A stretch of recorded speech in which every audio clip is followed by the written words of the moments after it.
Mexico government informed that human remains belonging to the Ayotzinapa students will be analyzed in laboratories in Austria. In Brazil, multiple states remain on alert for simultaneous weather events, with the Amazon a state of emergency due to drought and southern state Rio Grande do Sul amid heavy floods. And Burkina Faso's military junta claims to have thwarted a coup attempt almost a year after the country's current leader seized to power.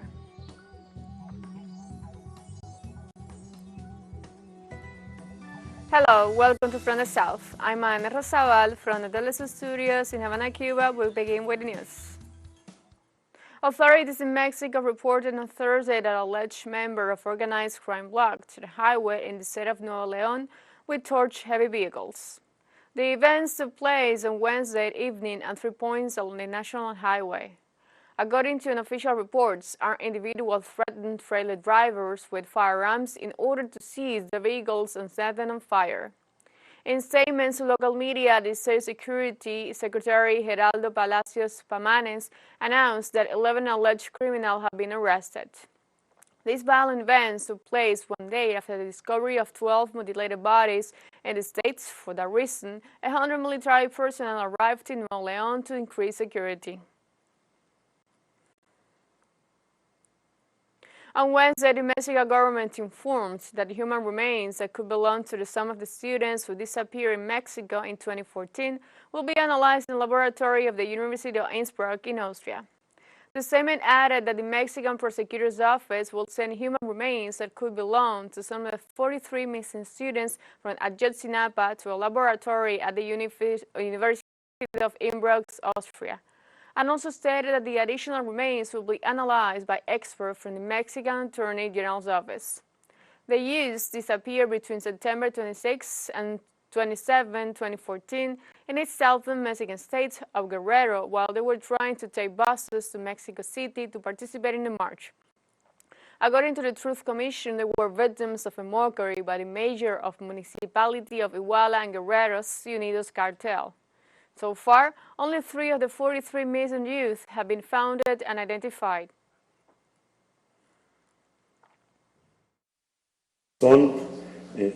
We have other remains pending identification. It is the first time that we are going to make them known. There are 2 remains of more than 120 that we found in the place of Las Huevillas, Apetlanca, in the municipality of Cuexalán del Progreso. We are waiting for the day that the laboratory of Innsbruck 6.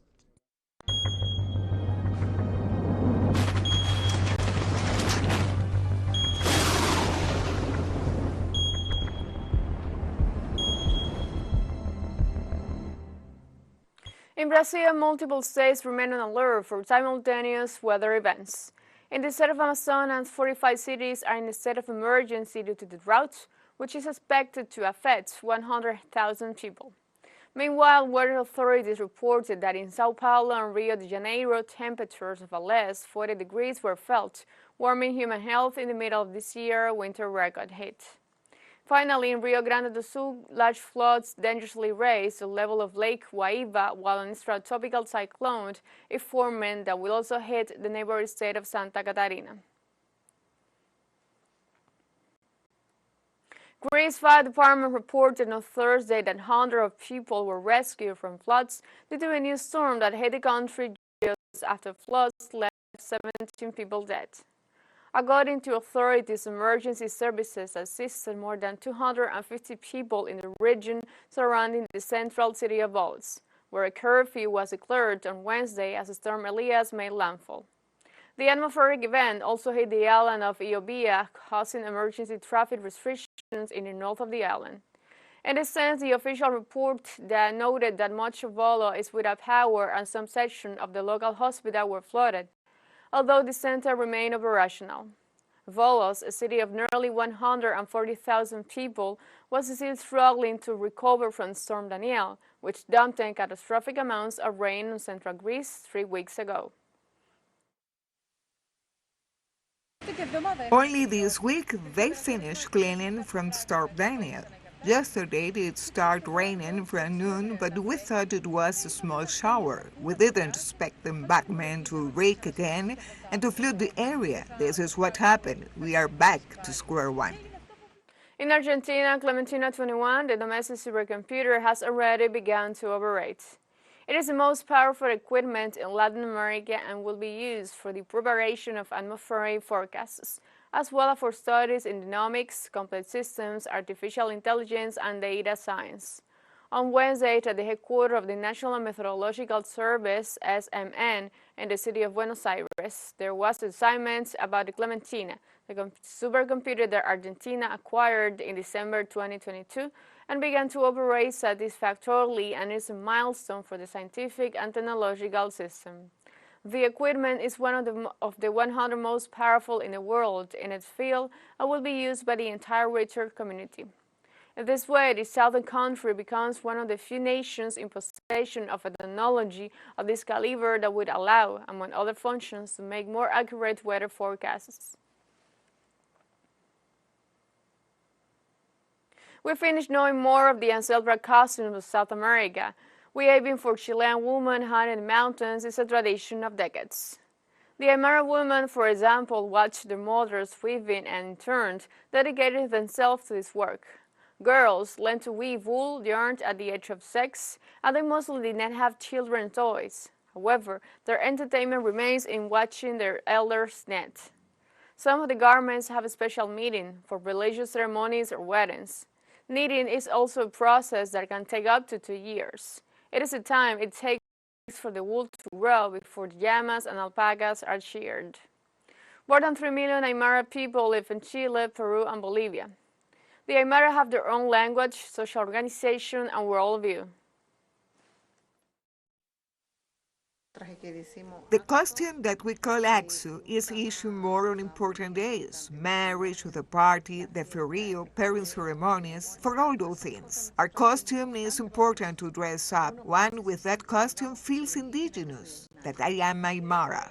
Before, children invent what to play with. So at the age of 5, 4, we saw our mothers spinning, twisting, weaving, and we did the same. And seeing our mother was like a reflection of how we also had to fulfill ourselves as people. And I remember that about 6 years old, 7 years old, my mother already taught us how to knit. Let's take a short break, but remember you can join us on TikTok at TeleSUR English, where you'll find news in different formats, new dates, and more. Other studies coming up, stay with us.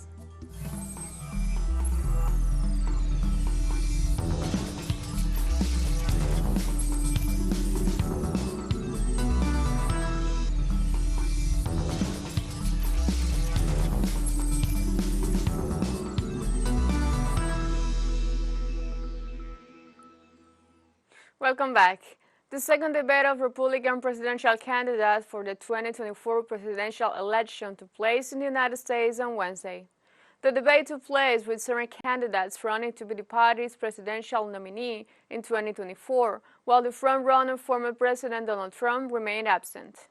The businessman remains the favorite to compete with Joe Biden, who, according to a poll by the Washington Post, is currently polling at 51%, ahead of the 42% given to the Democrat. The polls also indicated that behind Trump, Florida Governor Ron DeSantis is the most likely front-runner for the Republican nomination with 13.3% of voting intentions. Joe Biden, he's completely missing in action from leadership. And you know who else is missing in action? Donald Trump is missing in action. He should be on this stage tonight. He owes it to you to defend his record. European Union leaders met on Thursday to agree on new rules for the treatment of asylum seekers and irregular migrants. After Germany said it will accept the intensely negotiated package once implemented, the new pact on migration and asylum seeks to ease pressure on so-called frontline countries such as Italy and Greece by relocating some of those arriving to other EU states countries that refuse to take in asylum seekers, including Poland and Hungary, that will have to pay those that take migrants. At the same time, the European Union will try to speed up the processing of asylum applications so that migrants deemed inadmissible are returned to the country of origin or transit. And the maximum detention periods for migrants in border sentence will be lengthened from the current 12 weeks. German Interior Minister Nancy Faeser confirmed her government will not stand in the way of the bag's abduction.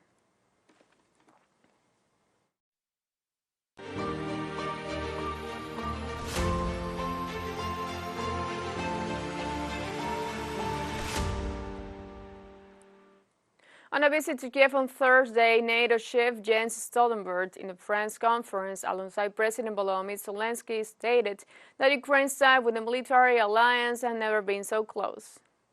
We strengthen our political ties to an unprecedented level by establishing the NATO-Ukraine Council, a body where we can consult and take decisions together. The Council has already met for important consultations, including on Black Sea security, and will meet again soon.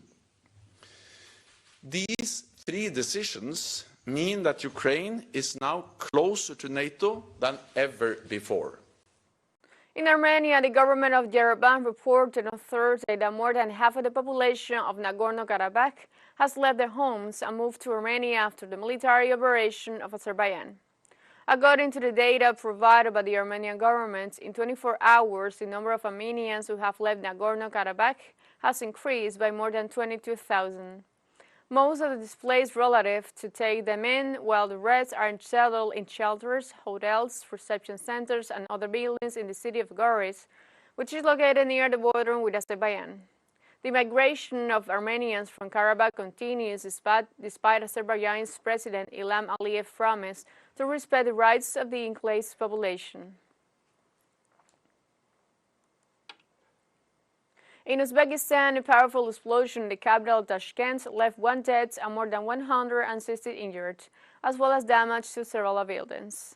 A powerful explosion occurred at 3 o'clock on Thursday morning in a warehouse of the company Inner Logistics, located in the vicinity of the local airport. As a result of the explosion, a 15-year-old teenager died. In addition, 24 people were hospitalized for various injuries, while 138 other affected residents received outpatient medical care and returned home. According to unofficial sources, batteries from electric vehicles that were stored in a bonded warehouse may have caused the detonation. Thailand police seized over $8 million worth of narcotics in one of the largest single holds in the kingdom's history. Officers raided a building in the center of Nagon Panton City Lane Wednesday night and arrested 4 men and uncovered a huge stash. For National Police Chief Torsak Suwimol, it is one of the largest quantity of drugs ever seized, valued at about 300 million baht, $1 million.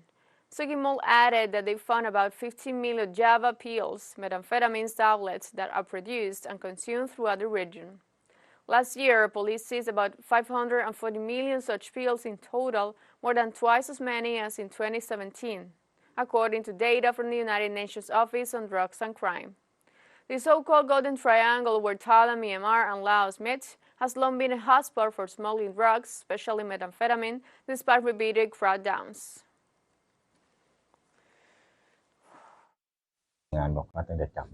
This is one of the largest amount of drugs ever confiscated. There's about 15 million Java pills. There's Happy Word, Fight, and about 443 bars of heroin, which is considered a lot since we don't really see heroin in our country, and about 400 kilograms of crystal meth. On Thursday, during a parliamentary session, the government of Democratic People's Republic of Korea made an amendment to its constitution with the aim of strengthening its status as a nuclear power to face threats from South Korea, the United States, and Japan. According to statements by North Korean leader Kim Jong-un, published by the country's state agency, the government decided to supplement Article 58 of its constitution with the aim of increasing its nuclear capabilities to deter war and protect regional peace by rapidly developing nuclear weapons at a higher level. The decision came within the framework of a session of the Supreme People's Assembly, which was held on September 26th and 27th. With the purpose of dealing with organizational issues and to adopt some laws.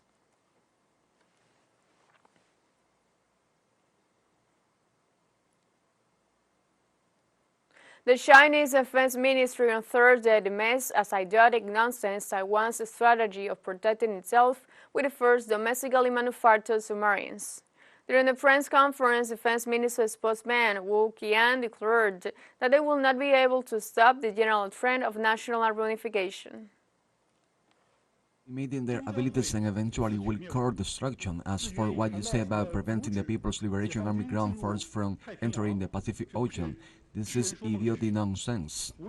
No matter how many weapons the Democratic Progressive Party authorities build or purchase, they cannot stop the general trend of national reunification, nor can they change the People's Liberation Army ground force's strong determination, firm will, and strong ability to defend national sovereignty and territorial integrity. TeleSUR English launches its own videos on demand sites for you to go and revisit our interviews, top stories, special broadcastings, and more. Just go to the top left corner in our website homepage and click on the video option to access our VOD platform. Now we have a short break. Stay with us.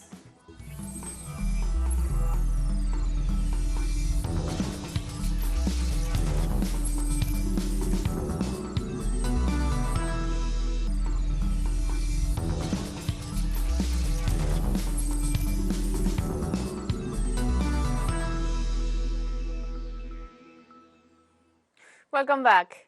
Israeli occupation authorities reopened the main crossing in Gaza on Thursday, allowing thousands of Palestinian workers to reach their jobs in Israel and the occupied West Bank after nearly 2 weeks of closure. Desperate to return to their jobs, thousands of workers flocked to the border crossing and waited for hours shortly after Israel made the announcement on Wednesday. The Erez crossing is the only crossroad out of the coastal enclave into Israeli territory for the approximately 18,000 Gazan Palestinians working in Israel. It is worth noting that since 2007, Israel has maintained a sea, air, and land blockade on the Gaza Strip, making life increasingly difficult for the more than 2 million people living there. I'm traveling to Tel Aviv. We knew at midnight that the Erez crossing would open today, and we've been waiting ever since. And it is already 7 now. There are approximately 10,000 workers waiting to cross. Some are going to Tel Aviv and some are going to other destinations. On Thursday, Burkina Faso's military junta claimed to have thwarted a coup attempt almost a year after the country's current leader seized power. Executive spokesman Jean-Emmanuel Ouedraogo said the government informed the public of a proven coup attempt that was foiled on Tuesday by the Burkina intelligence and security services. The military prosecutor's office in the capital, Ouagadougou, confirmed that 4 military personnel had been arrested and towards it at large. In this context, the population also took to the streets in support of the government following a call on social networks for mobilization. These events follow a series of coups d'etat perpetrated in recent years in former French colonies in West Africa, the most recent ones being those in Niger and Gabon.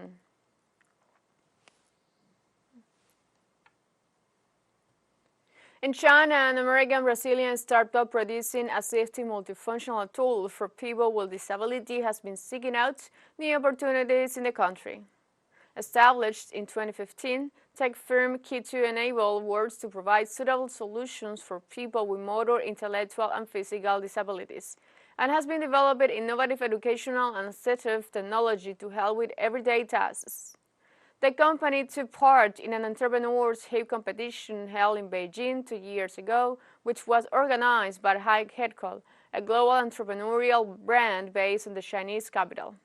After winning acclaim at the event, Key2 Enable earned the opportunity to register the business in China and tap into the country's lower production costs, improve efficiency, and broad market scale. I went to Shenzhen and also Hangzhou for some manufacturers, and I realized that I need to start doing this made in China. It will be most efficient and low cost. So we can produce more, we can do all of our solution here in China, and we can spread this to the world with a low cost. So we want to make it lighter and rubberize it. We have come to the end of this news brief. You can find these and many other stories on our website at telesurenglish.net. And join us on social media, Facebook, X, Instagram, Telegram, and TikTok. For TeleSUR English, I'm Ana Rosabal. Thank you for watching.